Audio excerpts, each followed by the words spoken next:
Garments বা অন্য কোনো কারখানার চাকরির জন্য আর যেতে হবে না ঢাকায়। পটুয়াখালীর মানুষ এখন নিজের জেলাতেই পাবে কর্মসংস্থানের সুযোগ। আসসালামু আলাইকুম, আমি মাহফুজ আছি আপনাদের সাথে আরও একটি ভিডিও নিয়ে।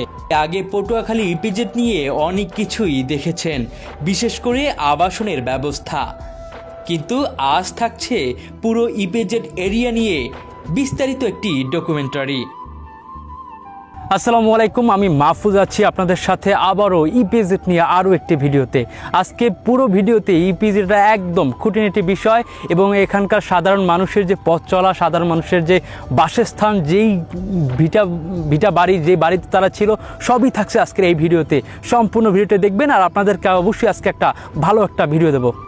পটুয়াখালী সদর থেকে প্রায় 5 কিলোমিটার দূরে শরীফবাড়ি স্ট্যান্ড পেরিয়ে আউলিয়াপুর ইউনিয়নে গড়ে উঠেছে এই ইপিজেড।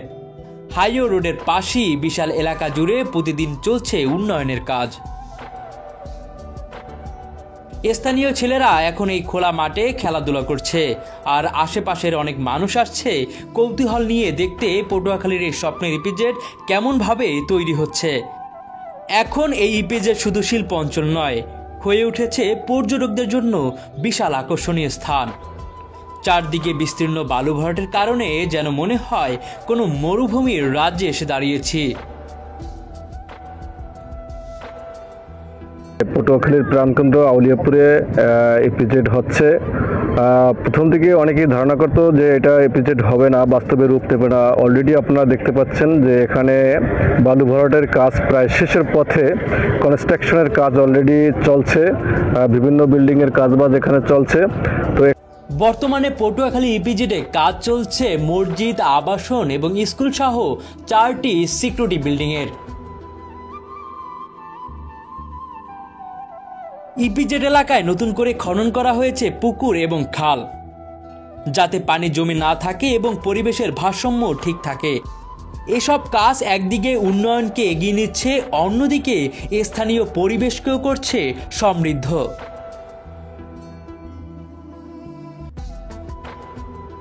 এত উন্নয়নের মাঝেও আছে কিছু স্থানীয় মানুষের কষ্টের কথা। দেশের স্বার্থে, উন্নয়নের স্বার্থে স্থানীয় মানুষরা করেছে এক বিশাল ত্যাগ।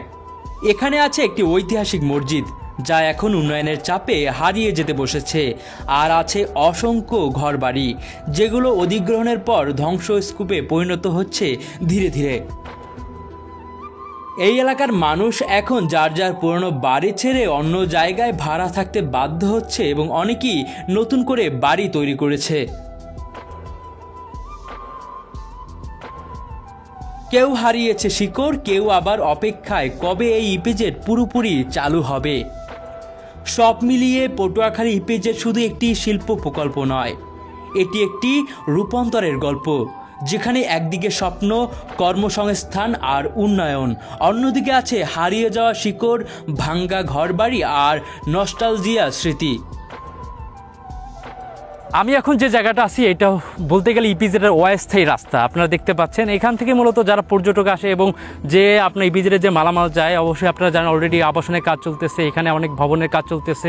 তো সব মিলিয়ে যত এই যে মালামাল আসা যাওয়ার করে এই রাস্তা, আপনারা রাস্তা দেখতে পাচ্ছেন মূলত রাস্তার অবস্থাটা কি।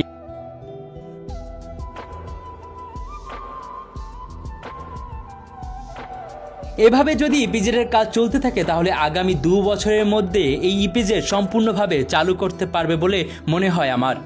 এই ডকুমেন্টারিতে আপনারা দেখলেন পটুয়াখালী ইপিজেডের সম্পূর্ণ চিত্র।